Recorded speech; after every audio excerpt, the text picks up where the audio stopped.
আসসালামু আলাইকুম ওয়া রাহমাতুল্লাহি ওয়া বারাকাতুহু। ওয়া আলাইকুম আসসালাম। ইন্নাল হামদালিল্লাহ নাহমাদুহু ওয়া নুসাল্লি আলা রাসূলিল কারীম, আম্মা বা'দ। আল্লাহ পাকের নিকট লাখো কোটি শুকরিয়া যে মহান আল্লাহ তাআলা আমাদেরকে পবিত্র শুক্রবার জুমার নামাজ আদায় করার জন্য মসজিদে আসার মতো তৌফিক দান করেছেন। এই জন্য মহান আল্লাহর নিকট শুকরিয়া আদায় করি, আলহামদুলিল্লাহ। আজকে জমাদিন ইসলামী মাসে প্রথম শুক্রবার 6 তারিখ। আজকে আলোচ্য বিষয় নির্ধারণ করেছি ভূমিকম্প। ইদানিং খুব ঘন ঘন ভূমিকম্প হচ্ছে, বিশেষ করে গত শুক্রবার 10:38 বাংলাদেশে স্মরণকালের সবচেয়ে বড় যে ভূমিকম্প, আমাদের যারা বয়স্ক লোক তারাও বলতেছে যে না, এরকম ভূমিকম্প এর আগে দেখি নাই। সেই ভূমিকম্পে 10 জন মানুষ মারা গিয়েছে, প্রায় অর্ধসহস্রাধিক মানুষ আহত। এটার উৎপত্তি স্থল ছিল নরসিংদীতে, নরসিংদী, নারায়ণগঞ্জ, ঢাকা। সেখানে অনেক ক্ষতি হয়েছে। এমন একটা জায়গা দেখা গেছে মাটি ভাগ হয়ে গেছে, আপনারা হয়তো টিভির খবরে দেখেছেন। অনেক ঘর বাড়ি ফেটে গিয়েছে। ঢাকাতে একটা 5 তলা ভবনের রেলিং ভেঙে মাটিতে পড়ে 3 জন মারা গেছে। অনেক ভবন ফেটে গেছে, অনেক স্কুল কলেজ ভবন অনেক ফেটে গেছে বিভিন্ন জায়গায়। সেখানে আর পড়ানোর উপযোগী নেই, তাহলে ওই ভবনটা ভেঙে ফেলতে হচ্ছে। তো এই যে ভূমিকম্প হচ্ছে, ওই ভূমিকম্পটা হচ্ছে গত শুক্রবার সকাল 10:38। আজকে আরেক শুক্রবার, এর মধ্যে আরো 6-7 বার ভূমিকম্প হয়েছে, কিন্তু মাত্রাটা কম ছিল। তবে এই ভূমিকম্পটা উৎপত্তি স্থলটা আমাদের বাংলাদেশে। এর আগে যে ভূমিকম্পগুলো হইতো হয়তো মায়ানমারে, ইন্ডিয়াতে, কিন্তু এটার উৎপত্তি স্থল আমাদের বাংলাদেশ। বিভিন্ন গবেষকরা এটা নিয়ে শঙ্কিত। পত্রপত্রিকা, খবর, এগুলোতে আমরা শুধু ভূমিকম্পকে একটা ভীতিকর একটা অবস্থা, যে মানুষের মধ্যে ভীতির সঞ্চার করতেছে এই ভূমিকম্প। আসলে এই ভূমিকম্প আতঙ্কের কোনো জিনিস না, ভীতির কোনো জিনিস না। এটি হলো সচেতনতার জিনিস। আপনি ভয় পায় লাভ তো নাই। কেউ যদি ভূমিকম্প থেকে ভয় পায়, গর্তে লুকায়, বাঁচতে পারবে? আপনি যদি মনে করেন যে না, এই এলাকায় কিছু হিংস্র সাপ আছে, কিছুদিন আগে কিছু সাপ বাইরে ছিল না, রাসেল ভাই মানুষ আতঙ্কিত হয়ে গেছিল, ঘর থেকে বের হয়েছিল না সন্ধ্যার পরে, নদী নালা খাল দিয়ে মাছ ধরতে যায় না, এরকম হয়ে গেছিল। কিন্তু আপনি কি যদি মনে করেন যে কালকে ভূমিকম্প হবে, আপনি কোথায় যাবেন? আর ভূমিকম্প যে কালকে হবে তার নিশ্চয়তা নেই। কালকে হতে পারে, 10 বছর পরে হতে পারে, এখনো হতে পারে, এত কোনো নিশ্চয়তা নাই। আপনি তো সব কাজকর্ম ফেলে রেখে বসে থাকতে পারবেন না। করোনার মতো লকডাউনে এরকম সব বসে থাকবেন? কাজকর্ম আমাদের করতে হবে। তাহলে ভূমিকম্প দেখা আতঙ্কিত হওয়ার কিছু নাই, এখানে সচেতনতার দরকার আছে। সচেতন হতে হবে। কিভাবে সচেতন? ভূমিকম্প কেন হয়েছিল, কেন ভূমিকম্প হয়, আর ভূমিকম্পে আমাদের করণীয় কি, এই জিনিসগুলো আমাদের জানতে হবে। আমরা যারা বিজ্ঞান ভিত্তিক মানুষ, যারা বিজ্ঞান নিয়ে গবেষণা করি, আমরা বলি পৃথিবীর নিচে টেকটনিক প্লেট আছে, এই প্লেটের মধ্যে ঘর্ষণ হয়, ঘর্ষণে ভূমিকম্প হয়। বুঝলাম, এই টেকটনিক প্লেটকে ঘর্ষণ করানোর ক্ষমতা কার? মানুষের আছে? তার ক্ষমতা কিন্তু আল্লাহ। সেই প্লেটের সংঘর্ষ আল্লাহর হুকুমে হয়। আল্লাহ চাইলে একটা জাতিকে ধ্বংস করে দিতে পারে। আমরা কিন্তু পবিত্র কোরআনে বেশ কিছু জাতির কথা আমরা জানি, যেগুলোকে আল্লাহ তাআলা সমূলে ধ্বংস করে দিয়েছে। কিসের জন্য? তাদের অপরাধের জন্য, পাপাচারের জন্য। তাদেরকে এই ভূমিকম্পের মাটির সাথে মিশিয়ে দেওয়া হয়েছে। আর ভূমিকম্পে আমরা আর কি সচেতন হব? ভূমিকম্প হলে আমাদের যে ভবনের ক্ষতি হয়, রাস্তাঘাটের ক্ষতি হয়, এগুলো ক্ষতি যেন কম হয়, এই জন্য আমাদের নিরাপত্তা বিধান মেনে, বিল্ডিং কোড মেনে আমাদের বিল্ডিং যে বড় বড় যে শহরগুলো আছে ঢাকা শহর, সেখানে একটা বিল্ডিং ভেঙে পড়লে বের হওয়ার জায়গা নেই, এত ঘন, চারপাশে কোনো খোলা জায়গা নাই, মানুষ ভূমিকম্প শুরু হচ্ছে দৌড়ায় যে দাঁড়াবে, এই দাঁড়ানোর জায়গা নাই। আমি তো মনে করি ঢাকা শহরে ভূমিকম্প শুরু হইলে মানুষ বিল্ডিং এ থাকলে যতটুকু মরবে, নামলে আরো বেশি মরবে। এই যতটুকু আহত হয়েছে এগুলো নামতে যায়। ভূমিকম্প 1 ঘন্টা হয় না, ভূমিকম্প হয় কয়েক সেকেন্ড। আপনি কয়েক সেকেন্ডে নামতে পারবেন না, আপনি হুড় করে কেন করেন? আপনি নিরাপদ জায়গায় ভবনের মধ্যে যেখানে নিরাপদ মনে করেন সেখানে কি আপনি আশ্রয় নেন? খাটের নিচে, টেবিলের নিচে, বিল্ডিং নিচে, এদিকে দাঁড়ান।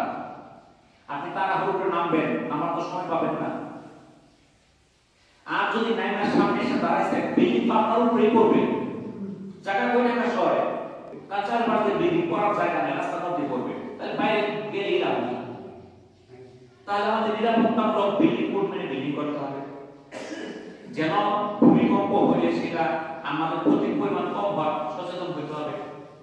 ভূমিকম্প যেন না হয় এই জন্য আমল করতে হবে। তো ভূমিকম্প কিভাবে হবে না? যদি আমরা নেক আমল করি। পবিত্র কোরআনে আল্লাহ তাআলা বলেন, জনপদের অধিবাসীরা কি এতই নির্ভর হয়ে গেছে। সূরা আরাফের 97 নম্বর আয়াতে আল্লাহ তাআলা বলেন, জনপদের অধিবাসীরা কি এতই নির্ভয় হয়ে গেছে যে আমার আযাব নিঝুম রাতে তাদের কাছে আসবে না, যখন তারা গভীর ঘুমে বিভোর হয়ে থাকবে। এত নির্ভয় হয়ে ঘুমাইতেছে, কিন্তু আযাব যে আসবে এটা তো নিশ্চিত।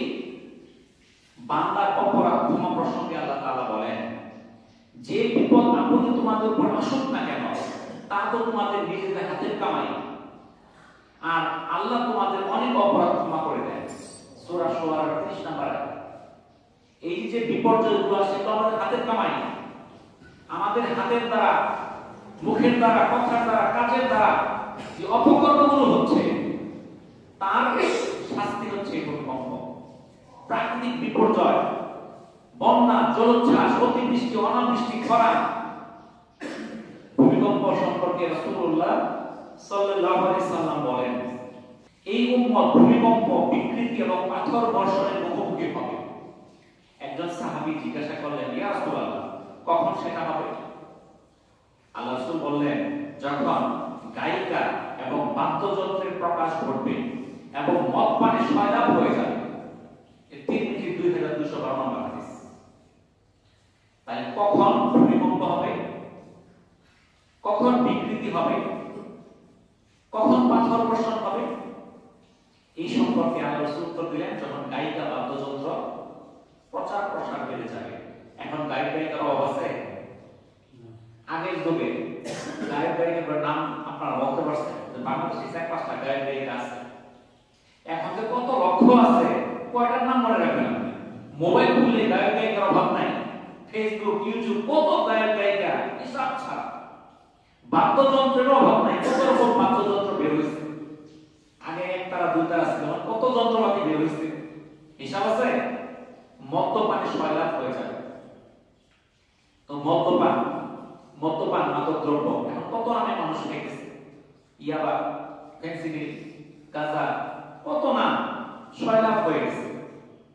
আর আল্লাহ রাসূল বলেছেন, এগুলো যখন বেড়ে যাবে তখন কিয়ামত হবে। তাহলে আর কি ভুল বললাম? কি হবে? ভূমিকম্প হবে। তাহলে ভূমিকম্প থেকে বাঁচতে চাইলে আমাদের এই কাজগুলো বন্ধ করতে হবে, নয়তো ভূমিকম্প তো আসবেই। ভূমিকম্প কিয়ামতের একটা আলামত। কিয়ামত যতই ঘনিয়ে আসবে ভূমিকম্পের পরিমাণ ততই বাড়বে। যতই কিয়ামত কাছে আসবে ভূমিকম্পের পরিমাণ ততই কি হবে? বাড়বে। ফেরার উপায় নাই।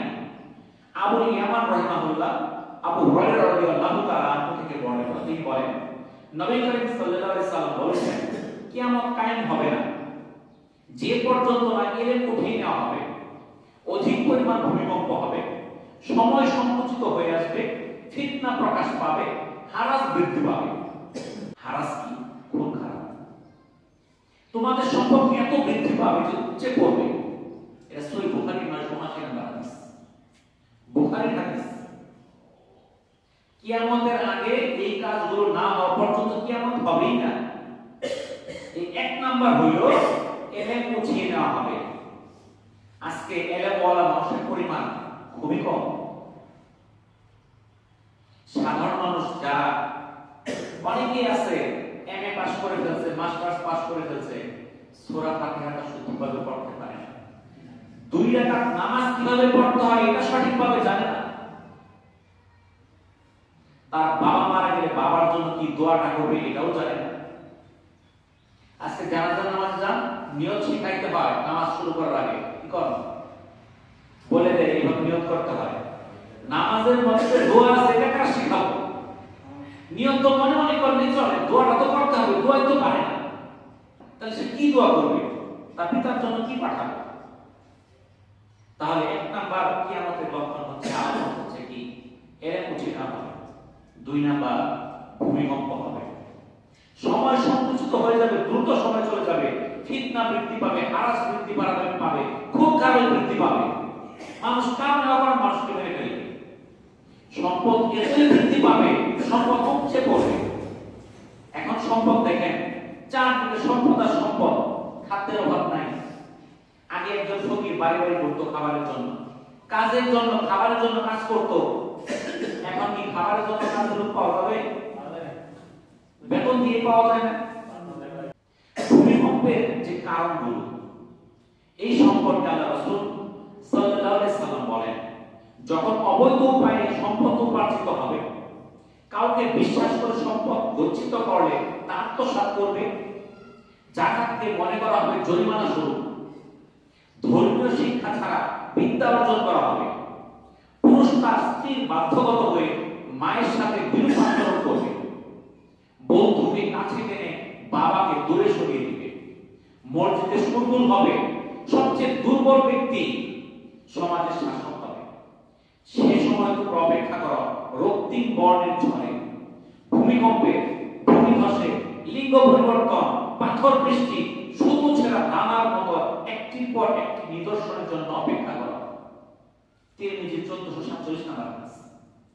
এই একটা হাদিস বুঝলেই আমরা ভূমিকম্পের কারণ সম্বন্ধে বোঝা বাকি থাকবে না। আল্লাহ রাসূল বলেন, যখন অবৈধ সম্পদ উপার্জন হবে, এখন হচ্ছে কি হচ্ছে না?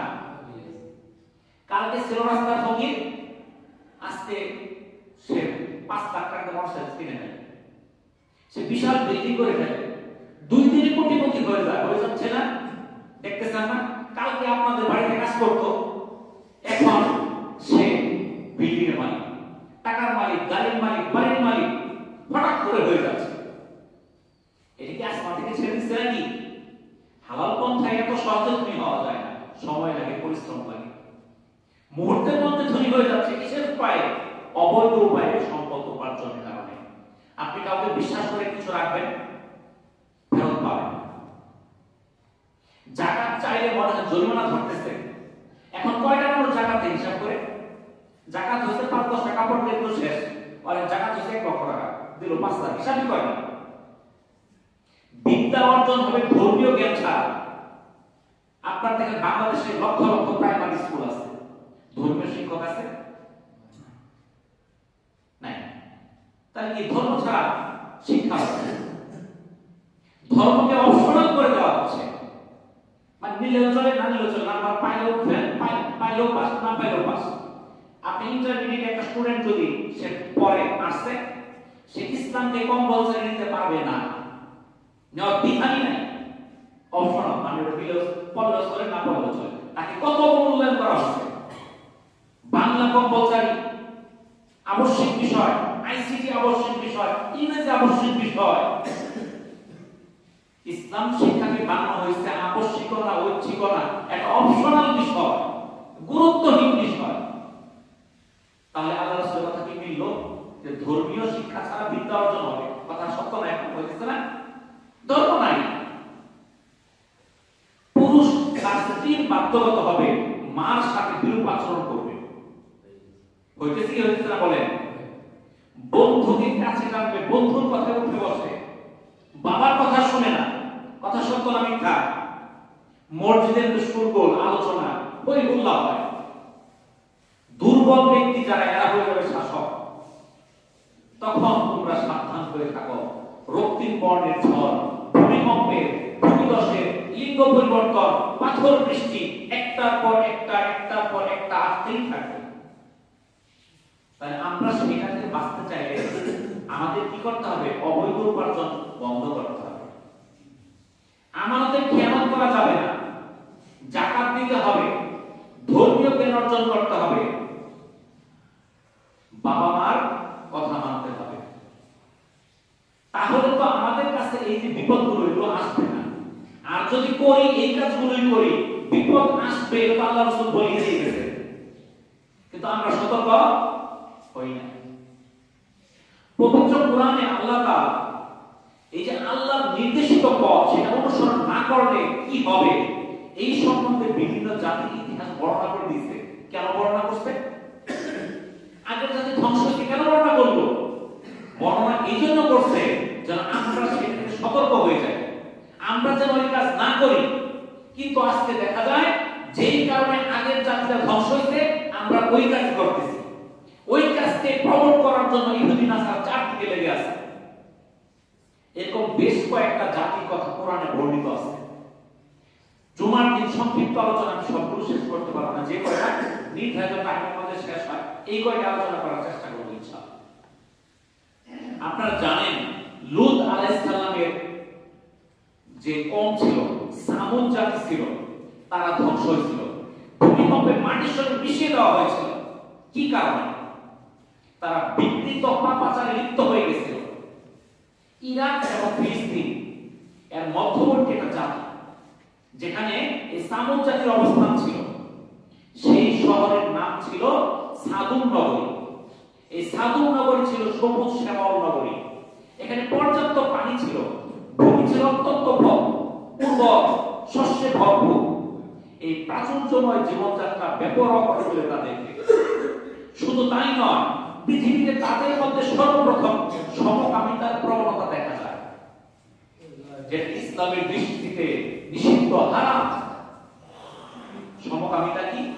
বিয়ে করে পুরুষে পুরুষে, নারী নারী। বর্তমানে কি এটা চালু হয়েছে কি হইতেছে না? এটা বিভিন্ন ইহুদি নাসারাদের দেশে এটা চালু হয়েছে।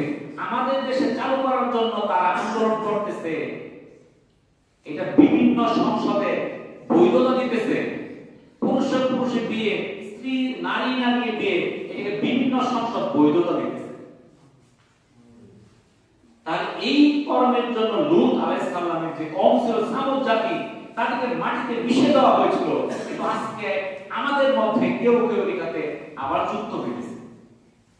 সেই সমকামিতার কারণে একদিন আল্লাহ তাআলা সেই সামুদ জাতির উপর আযাব নাযিল করেন। এক মহাপ্রলয় নেমে আসে, শক্তিশালী ভূমিকম্পে সমগ্র নগর উল্টিয়ে দেওয়া হয়। ঘুমন্ত মানুষের উপর তার ঘর বাড়ি আশ্রে পড়ে। পাশাপাশি আকাশ থেকে বৃষ্টির মতো কম্পন নিক্ষিপ্ত হতে থাকে। এই মহাপ্রলয়ের হাত থেকে কেউ রক্ষা পায়নি। ওই জনপদ একদম ধূলিসাৎ হয়ে গেছে।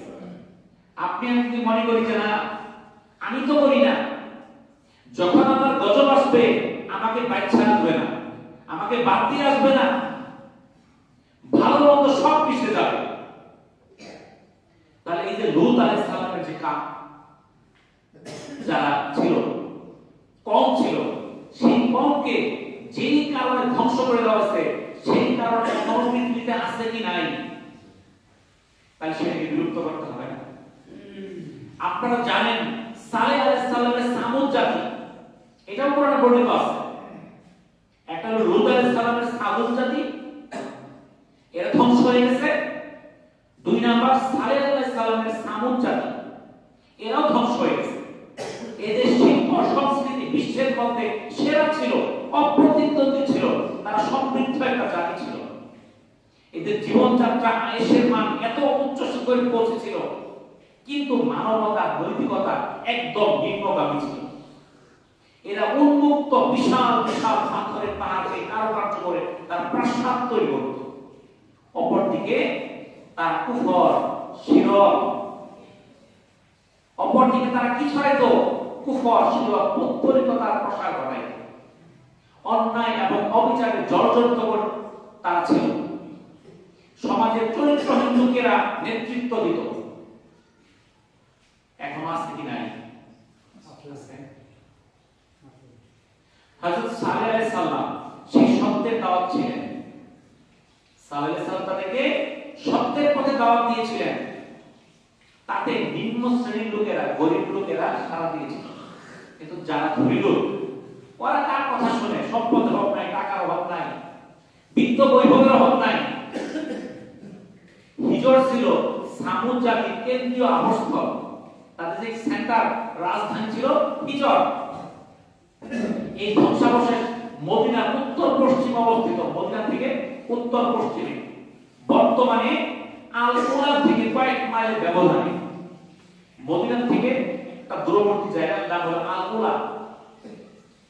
এই আল-কুলা শহর বর্তমানে সৌদি সরকার এমন ভাবে সাজাইছে পর্যটকদের জন্য, এমন ব্যয়বহুল, যেখানে মানুষ আগে যাইতো না, ভয়ে যাইতো না। সেখানে আগে সরকার যারা সরকারের কাউকে ঢুকতে দিত না। কেন ঢুকতে দিত না? সেখানে কি হয়েছিল? আল্লাহর গজব এসেছিল। গজবের স্থানগুলোতে আল্লাহ রাসূল যাইতে নিষেধ করতে, তোমরা যায় না। আর এখন সেগুলোকে পর্যটক নগরী বানানো হয়েছে। মানুষ দেখতে যায়, ভ্রমণ করে, যায় সেখানে আনন্দ করে। কিন্তু সেখানে আল্লাহর গজব নাযিল হয়েছে। সালেহ আলাইহিস সালাম সারা জীবন, তার জীবনের সারাটা সময় মানুষকে দ্বীনের পথে আনার জন্য চেষ্টা করেছেন। এতে অল্প কিছু সঙ্গী সাথী তার কথা শুনেছে, বাকিরা অবাধ্য থেকে যায়। এক পর্যায়ে ওই অবাধ্য লোকেরা সেই হযরত সালেহ আলাইহিস সালামকে বলে, আপনি যদি সত্য নবী হয়ে থাকেন তাহলে আমাদের কাতেবা নামক পাথরময় পাহাড়ের ভিতর থেকে একটি 10 মাসের গর্ভবতী, সবল ও স্বাস্থ্যবতী মাটি বের করে দেখা। আপনি যদি আসল নবী হন, এই পাথরের পাহাড় থেকে একটা গর্ভবতী, 10 মাসের গর্ভবতী, সবল সুস্থ উট বের করে দেখা, তাহলে বুঝবো আপনি আসল নবী। বুঝেছেন? যদি আপনি আনতে পারেন তাহলে আমি আপনার উপর, আমরা আপনার উপর কি করবো? ঈমান আনবো। তখন এটা ঘোষণা দেব তারা সালেহ আলাইহিস সালামের কওমেরা। এটা তো কোরআনের মধ্যে ঘটনা বর্ণিত আছে, এটা কি ছাকানি না। কিন্তু তখন হযরত সালেহ আলাইহিস সালাম কি করলেন? আল্লাহর কাছে দোয়া করলেন যে হে আল্লাহ, তুমি এটা বের করে দাও, তাহলে এরা ঈমান আনবে। তো আল্লাহর হুকুমে, আল্লাহর কুদরতে পাহাড় থেকে সেই মাটি উট বের হয়ে আসলো। যখন বের হয়ে আসলো, কিছু মানুষ ঈমান আনলো, কিন্তু তাদের যারা সরকার ছিল, লিডার ছিল, তারা ঈমান আনলো না। বরং তারা সেই মাটি উটকে হত্যা করে ফেলল। এতে সালেহ আলাইহিস সালামের উপর এবং সেই জাতির উপর, সালেহ আলাইহিস সালামের জাতির উপর, কওমের উপর আল্লাহর আযাব নেমে আসে। তিনি সতর্ক করে দেন, 3 দিন পরে আল্লাহর আযাব তোমাদের জন্য অবধারিত, তোমাদেরকে ধ্বংস করে দিবে। নির্ধারিত সময়ে আসমানি আযাব এসে সেই অবিশ্বাসীদের চিরতরে বিচ্ছিন্ন করে দেয়। এরশাদ হয়েছে, তারপর সীমা লঙ্ঘনকারীদের মহান আঘাত করে, ফলে তারা নিজ নিজ গৃহে উপর হয়ে পড়ে থাকে, ধ্বংস হয়ে যায়, যেন তারা এখানে কখনোই বসবাস করেনি। উদ্ভূত সামুদ জাতির প্রতি হযরত সালেহ আলাইহিস সালামের হুঁশিয়ারি সত্য বাস্তবায়িত হয়েছিল। হঠাৎ একদিন প্রচন্ড শব্দে, ভূমিকম্পে তার নাস্তানাবুদ করে দেয়। বজ্রপাতের ভয়ঙ্কর শব্দে মানুষ ভীত সন্ত্রস্ত হয় এবং আতঙ্কিত হয়ে যায়। অবশেষে তাদের মৃত্যু ঘটে। তাদের অপকর্মের কারণে তাদেরও কি হয়েছিল? এই ভূমিকম্পে মাটির সঙ্গে তারা মিশে গিয়েছে। মাদাইন একটা জাতি, এই জাতির ঘটনা আল্লাহ তাআলা কোরআনে বর্ণনা করেছেন আমাদের শিক্ষার জন্য, হিদায়াতের জন্য। হযরত শুআয়ব আলাইহিস সালাম প্রেরিত হয়েছিলেন মাদাইন সম্প্রদায়ের কাছে। সৌদি আরবের উত্তর পশ্চিমাঞ্চলে তাবুক, এই তাবুক থেকে মাদাইনের দূরত্ব 170 কিলোমিটার। আল্লাহর সঙ্গে শিরক ও কুফর করা ছাড়াও সেই কওমের লোকেরা কি করত? ওজনে কম দিত। এখন দেখি দেয় না, আছে না? তাহলে সেই কওমের লোকরা আল্লাহর সঙ্গে শিরক করত, কুফরি করত, ওজনে কম দিত, রাহাজানি করত, লুটপাট করত, অন্যায় পথে জনগণের মাল ভক্ষণ করত। এখনো কিন্তু করে, ওজনে কম দেওয়ার লোক আছে। এখন ডিজিটাল চুরি পাল্লাকে এমন ভাবে বানায় আপনার কাছে কিনবে 84-85, আপনি জন্মিন বা যাবেন তখন কম কি কম দিজান বেগুন আপনি ইনভেস্ট করতে যাবেন 1 কেজি দিতেছে 100 কেজি 1.5 কেজি যখন বেচতেছে তখন কম আছে কি নাই? রাহাজার লুটপাট বন্ধ হয়েছে? হয় নাই। অন্যায় পথে জনগণের মাল সম্পদ মানুষকে বক্ষণ করতেছে কি করতেছে না? তা আমাদের তো সবই হবে। আর এই কারণেই তো তারা কি হয়েছে, ধ্বংস হয়েছে, দুঃসাত হয়েছে, ভূমিকম্পে মাটির সঙ্গে মিশে গেছে। এই অবস্থায় আল্লাহ তাআলা মাদায়ানবাসীর হেদায়েতের জন্য শুআয়ব আলাইহিস সালামকে প্রেরণ করেন। শুআয়ব আলাইহিস সালাম তাদের শিরক, কুফরি ও অন্যায় কাজ ছেড়ে আল্লাহর পথে ফিরে আসার আহ্বান জানান।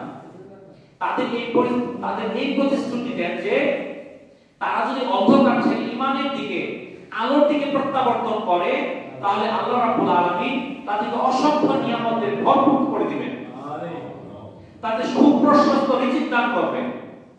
আর যদি এটা না করে সে অন্যায় কাজ চালু রাখে তবে তারা দুনিয়া এবং আখিরাতে ভয়ঙ্কর শাস্তির সম্মুখীন হবে। পবিত্র কোরআনে ইরশাদ করেন, আর মাদায়ানবাসীর প্রতি তাদের ভাই শুআয়বকে পাঠিয়েছিলাম।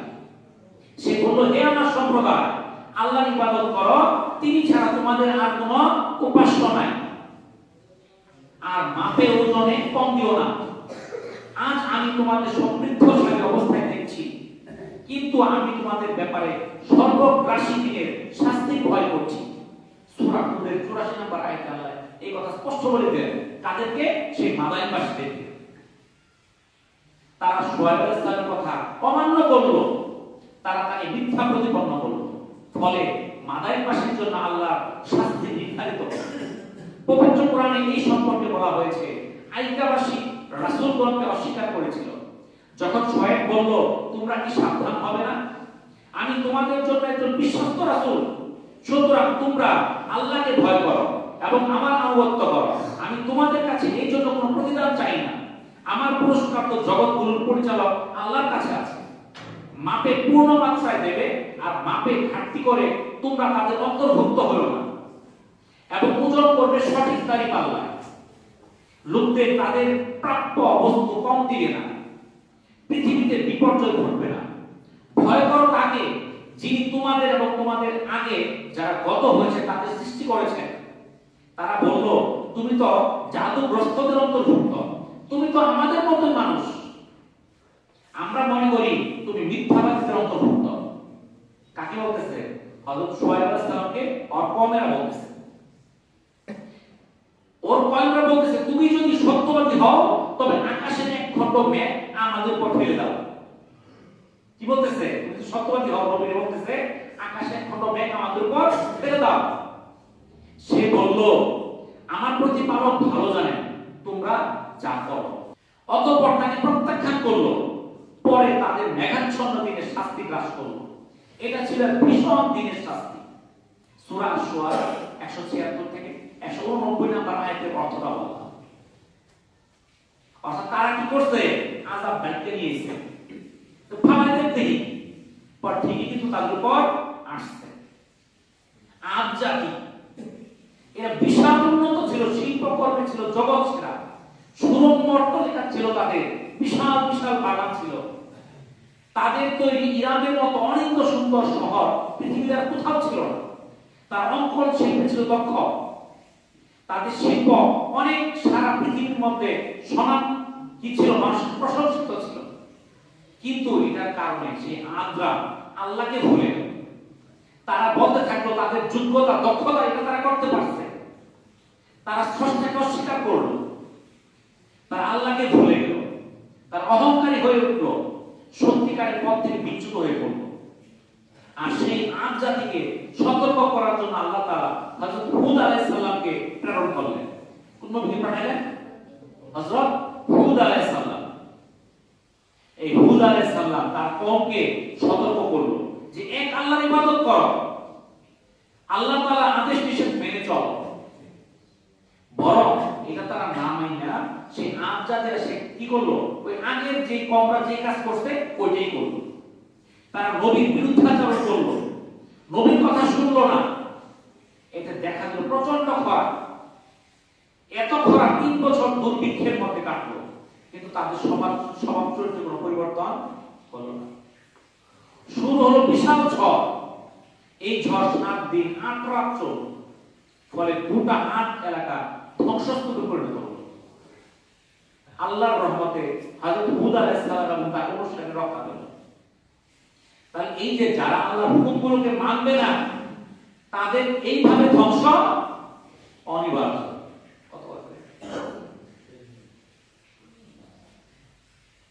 তাহলে আরো কিন্তু বেশ কয়েকটা নবীর ঘটনা আছে, যেই নবীর কওমরা এইভাবে ধ্বংস হয়েছে। আরেকটা বলে শেষ করে দিই, কারণ সবগুলো শেষ করা যাবে না। নূহ আলাইহিস সালামের জাতি, এটা আপনারা জানেন। নূহ আলাইহিস সালামের জাতিরা মূর্তি পূজা করত, গোবংশ বাছুরের পূজা করত। আল্লাহর রাসূল সেই নূহ আলাইহিস সালাম সেখানে 950 বছর দিনের দাওয়াত দিতে। কত বছর?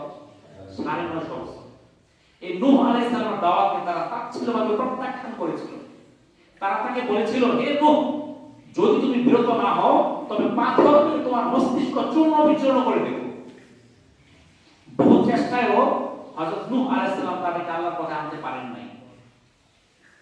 তারা তার সময় সমাজ ও রাষ্ট্রের নেতৃত্বস্থানীয় ব্যক্তিরা সেই নূহ আলাইহিস সালামের কথা কর্ণপাত করেনি। নূহ আলাইহিস সালাম তাদেরকে শান্তি সম্পর্কে সতর্ক করলেন, তবুও তাদের চৈতন্যোদয় হলো না, তারা কিছুই বুঝতো না। অবশ্যই আল্লাহর আযাব আসলো, বিশাল প্লাবন, পানি আর পানি, পানি আর পানি। যারা বিশ্বাসী সমস্ত মাখলুকের এক জোড়া করে হযরত নূহ আলাইহিস সালাম তার কিস্তিতে নৌকাতে উঠাইলেন, আর বাকিরা সব পানিতে উঠাইতে মারা গেল। এরকম বিভিন্ন জাতির ধ্বংসের কাহিনী আল্লাহ তাআলা কোরআনে বর্ণনা করে দিয়েছেন। এগুলো আমাদেরকে হিদায়াতের জন্য, কিন্তু আজকে আমরা ওই কাজ করছি, আল্লাহর অবাধ্যতা করছি, আল্লাহর বিরুদ্ধাচরণ করছি। আপনি দেখেন গত সপ্তাহের ঘটনা, বাউল নাম হলো আবুল। এই বাউল সে আল্লাহর বিরুদ্ধে কথা বলছে, আল্লাহর শানের খেলাফ কথা বলছে। আমাদের যারা তৌহিদি জনতা, তারা বাউলদেরকে তো কখনো আঘাত করে নাই, তাদেরকে তো কখনো মারধর করে নাই, তাদের বিরুদ্ধে তো কখনো মিটিং মিছিল করে নাই। এখন কেন করছে? সে আল্লাহর বিরুদ্ধাচরণ করছে, আল্লাহর অবাধ্য হচ্ছে, আল্লাহকে হেয় প্রতিপন্ন করে কথা বলছে। আমাদের কোটি কোটি মুসলমানের রক্তের মধ্যে একটা উদ্দীপনা জেগে গেছে, আমাদের মনের মধ্যে আঘাত লেগেছে। সে আল্লাহকে হেয় করে কথা কেন বলবে? সে যে ধর্মই হোক তার ধর্ম পালন করবে, সে মুসলমান হোক, হিন্দু হোক, বৌদ্ধ হোক, খ্রিস্টান হোক, আমরা তো কাউকে বাধা দিচ্ছি না। কিন্তু আল্লাহ এবং রাসূলের বিরুদ্ধে কেউ কথা বললে আমরা তো বসে থাকতে পারি না। কিন্তু আজকে কিছু মুসলমানের সন্তান, এদের বাপ মুসলমান, মা মুসলমান, এরা প্রতিবাদ করে, আন্দোলন করে সে আবু বাউলের পক্ষে। তার পক্ষে কথা বলা মানে তাকে সমর্থন দেওয়া, তার কথাকে সমর্থন দেওয়া। কি বলেন? তাহলে যারাই কাজ করছে, সে যে শিরক করলো, আল্লাহর বিরুদ্ধাচরণ করলো, তাকে যে সমর্থন করলো, সেও আল্লাহকে বিরুদ্ধাচরণ করলো, শিরক করলো, সে মুসলমানের মধ্যে তার নাম থাকতে পারে। তাহলে আমরা কিন্তু বাউলদের বিরুদ্ধে কথা বলি নাই, আমরা কথা বলছি যারা ইসলামের বিরুদ্ধে, আল্লাহর বিরুদ্ধে, আল্লাহর রাসূলের বিরুদ্ধে কথা বলে তাদের বিরুদ্ধে আমাদের জেগে উঠতে হবে। আজকে দেখেন মানুষের এত আমরা তো আমাদের তো পরিচিত তৌহিদি জনতা, কাজে তো কিছুই নাই, কিন্তু শয়তানের দল কিন্তু খুব আগায়া, তারা এত মিটিং মিছিল আন্দোলন পত্র পত্রিকায় লেখালেখি করতেছে, সরকার বাধ্য হইতেছে তাদের বিরুদ্ধে যারা, ওই আমলের পক্ষে যারা, তাদের কথা মানতে। মাইন্না যারা ওই আমলের বিরুদ্ধে কথা বলতেছে তাদের বিরুদ্ধে অ্যাকশন নিতে। কেন? কারণ আমরা নিশ্চুপ, আমরা তো চুপচাপ বসে আছি, কিন্তু যারা শয়তানের দলে আছে তারা কাজ তো ঠিকই করতেছে, তারা তো বসে নাই।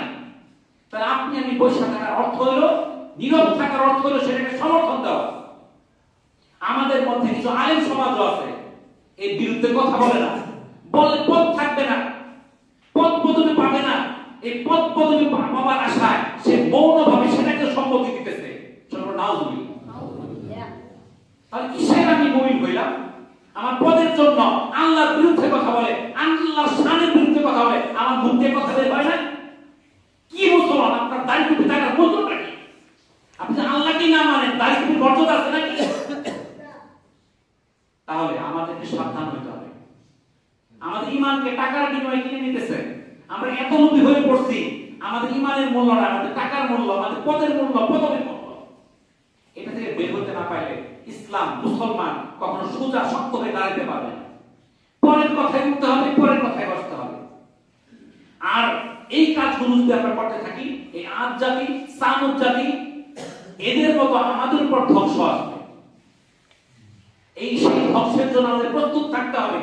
যেই ভূমিকম্প হচ্ছে, সেই ভূমিকম্পে আমাদের ধ্বংস হবে যদি আমরা সেই বিপদগামী রূপে ফিরে না আসি। এটা হলো আমাদের সতর্কতা। ভূমিকম্প থেকে ভয় পায় ঘরে বসে থাকলে লাভ নাই। লাভ হলো কোনটা? ভূমিকম্প যেন না হয় সেই আমল করা, সেই কাজ করা, আল্লাহর দ্বীনকে আঁকড়ে ধরা, আল্লাহর হুকুমকে মেনে নেওয়া। যদি আমরা করতে পারি তাহলে ইনশাআল্লাহ আমরা নিশ্চিত থাকবো আমাদের উপর ভূমিকম্প আসবে না। আর ওই কাজ করব, আল্লাহর বিরুদ্ধাচরণ করব, অবশ্যই ভূমিকম্প আসবে, আপনাকে কেউ বাঁচাতে পারবে না। এই জন্য আমরা আল্লাহর কাছে তওবা করি, যা করছে আল্লাহ তাআলা আমাদেরকে মাফ করে দাও। আল্লাহর বিরুদ্ধাচরণ করব না, সেই কথা শুনবো না। সেই আমর পাওয়ার কি এক আসামি ওর সামনে যারা বই বই এটা শুনতো আর মার খাওয়া দিত, হাতালি দিত, ওরা কি আসেনি না? ওরাও তো ওটাকে সমর্থন করতে।